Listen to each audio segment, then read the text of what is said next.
All right. Hey, everybody. Welcome to another episode of the Growthentic podcast. I'm Shane Chalupa here with co host Sam Lee. And today's session, we've got a detailed AI session I'm going to bring to you. We're going to start at the ground up.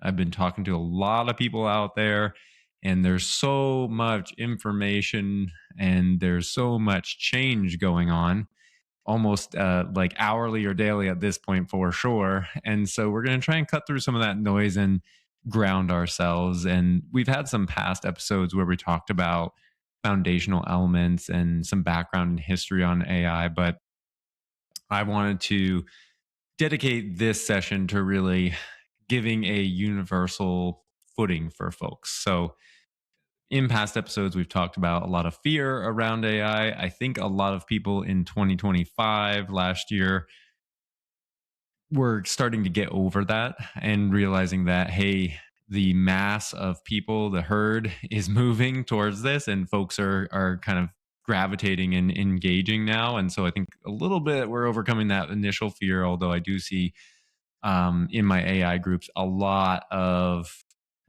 hater comments out there on different AI pieces, which is interesting at this day and age. But hey, that's going to happen. And what better way than getting some foundational training and knowledge around something that you might fear to really drive down that fear level as well as feel a bit more empowered and understanding something? A lot of times fear originates from something that we don't fully understand, for sure. So today's episode, we're going to go through a little bit of three things. So this is what you're going to get if you stick through the episode. We're going to go through a little bit around the history of generative AI. Let's say we're going to pick up with ChatGPT release and a little bit of even maybe deeper history. We're going to then go into some basics around prompting and what I like to use as a framework for prompting and just daily usage. And then the third one is a question that I get all the time, especially in the engineering space, and you might get it, Sam, in the technical space, is how do I trust the response that I'm getting from AI? And I've got one really, really awesome trick. A little customization, whether you're in ChatGPT or Claude or Gemini, whatever your platform is, Perplexity. I've got a little custom instruction blurb that I will give out to anybody who direct messages me on either Instagram or LinkedIn. You can reach me on Instagram. I'm just at Shane Chalupa. So Shane, and then last name's Chalupa, Chalupa. And same thing on LinkedIn. Just direct message me on either of those, and I will give you the custom instructions blurb you can put in that I'm going to explain later in the episode here. So let's start everybody off with a little bit of an example. So this past summer, we've got my wife and I have a 110-pound Bernese Mountain Dog. His name's Hudson. And we were out on our driveway. The girls were out playing. It was an early summer day in June. And I was looking at Hudson's nose, and over the last couple of days, I noticed, oh, hey, his nose is normally black, very black. And all of a sudden, he had like a pink spot on it. And I'm like, man, what is going on? This is bizarre. And so we're out there and I'm looking at it. It looks like a little bit of a scab almost kind of thing. I'm like, man, this is something's going on here. So at that point in my mind, I'm like, oh man, this means a trip to the vet. And instead, what I did is I took out ChatGPT on my phone, snapped a photo. I did a simple prompt using my prompting framework and technique, which I call 3WC. And I just explained the context around what it is. Hey, you're a veterinarian. I've got you specialize in Bernese Mountain Dog care. We've got these are his stats, height, his weight, all that, age. And he has this thing on his nose, just showed up a couple days ago. It's kind of starting to look worse over time. It's turning like this pinkish red color, not normal for him. So take a look at the photo that I attached and then tell me what you got. It comes back. I had a few additional clarifying questions, and then we got into it. And within 2 rounds of chatting with it, so just back and forth, maybe we're 5 minutes here, we have an initial kind of what it thought the diagnosis would be. And it clarifies like, hey, I'm not a vet. I'm not trained in this, but based on the image and what it's doing is recognizing the pattern against all of the other internet data that's ever been published out there. And it says, hey, I think it's this, like basically a surface wound that might be getting infected. And here are two specific treatment protocols for this type of wound. And here are the things that you can go buy. And so I, look it up on Amazon, both of these two products. One's like a wipe and one is a spray. I've never heard of them in my life before. They're specific to like animals and wound care. Totally not stuff that we would use as humans. My world, it's peroxide, rubbing alcohol, and Neosporin, things like that.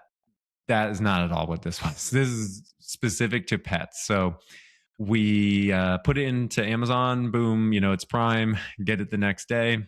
We immediately start the protocol, a wipe and then a spray.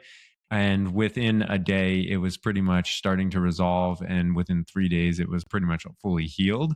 And so, man, that example, it just blows me away of the power that it had. And again, this was, gosh, what, 6, 7, 8 months ago now. And if you think about it, it's only getting more powerful.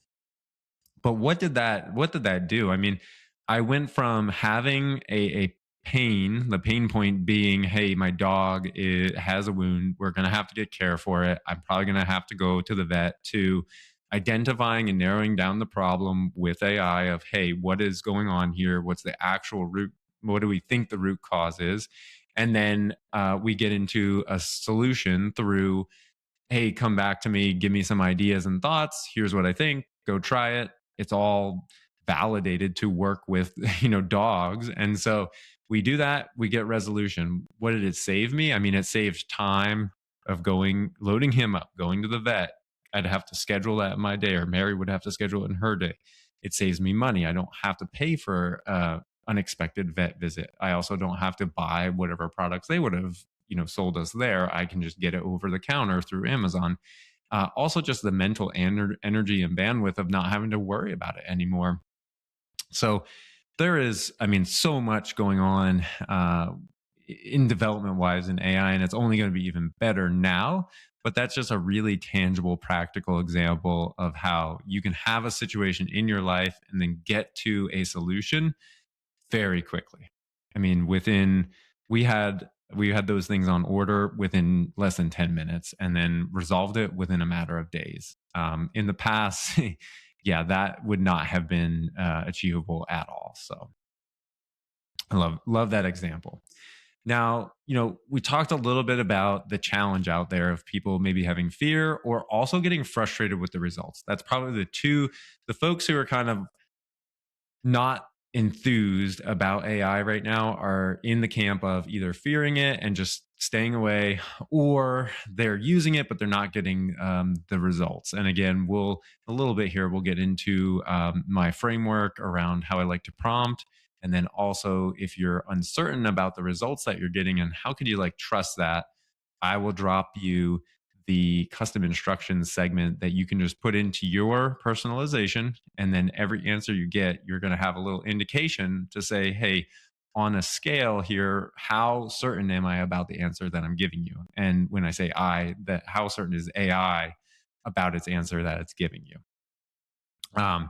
So backing up a little bit again to that point around fear and maybe a little bit of skepticism is everybody needs to understand that AI, the term artificial intelligence was coined back in, I think it was 1956 at Dartmouth over the summer. And in that, so think about that. That was a long time ago, like going on 70 years ago, right? Is that right? Yeah, holy cow. 70 years ago, right? People were thinking about this for a long time. Like there's even some studies that go back thousands of years ago where folks were starting to think about how can they make machines that mimic what humans do. And so 1956, artificial intelligence, it progressed over time. And I would say in the 2000s, especially with computers and all that, it was growing and becoming a big part of a lot of things like Facebook, Instagram, the Tesla vehicles, all of that stuff. AI was getting integrated. You have your Amazon Alexa, all these things we're using AI and the algorithms to essentially steal your attention and get your attention on the social media side. In the side of autonomous driving and vehicles, it's helping with safety and heading towards self-driving cars, all that fun stuff. So it's been around us. We've been using it. It's been here for a long time. Now, the big milestone that changed was in November 2022. OpenAI released ChatGPT to the public, and that the biggest piece there is a way for any person in natural language to interact with a large language model and essentially open up for generative AI. So that is what has led to the recent kind of adoption craze and integration is anybody can now interact with it in natural language. And that is we're AI and humans are talking the same language, and that's the connector there. So that brings us to how do we connect with AI, generative AI, in a way that we can get meaningful, maybe better results, right? So I like to look at it in this is the framework, 3WC. So the first W is who. I always think about when I'm working with AI, it is a PhD level expert that I am talking to, whether I'm on my phone, on my computer, PhD level expert. So give it a identity commensurate with the person, the expert you'd want to talk to about your subject. If you know the name of a person, like you have inspirational folks that you like, authors or public figures, folks that could be, heck, I mean, George Washington. If you're a really big George Washington fan for his leadership, hey, you're George Washington. And, if you're a strategic leader, that could be really powerful. So pick either a person by name or describe the role in detail and what characteristics that you want. So that's the who. Then the next is I like to go into why, and why is a bit of a hybrid. So it's why am I asking this request? And then how do I want it to respond? And what are kind of some of the constraints around the response? And then the third W is what. So just tell it what you want it to do. What do you want the output to be, or what's the outcome you're heading towards? And then the last part, the C, is clarifying questions. And the statement that I've been toying around with, messing with, and now I'm getting really good results is this piece where you say, all right, review everything that I've given you and come back to me with any questions or clarifying questions such that you will be able to execute this task successfully for me. And so I like that because it makes it slow down, think about a plan, think about all the questions and information it would need to have answered to do that plan, and then it asks clarifying questions. If you're just having single interaction chats with AI, you're probably not going to have a great experience. It's called one-shotting. You're probably not going to have a great experience right now. You have to go back and forth with it. And when it asks clarifying questions, that's like the best thing ever, because that means you're homing in on what outcome you really, really want. And so I can't stress enough how big that last piece is. And then you're kind of off to the races into this interaction with AI. And this is just in the chat mode. There's so much more beyond this and how to integrate with it. But this is at least enough to prime you and get started, and a framework you can use in your mind. Once you have good prompts, you can then save those prompts into a prompt database if you do it frequently.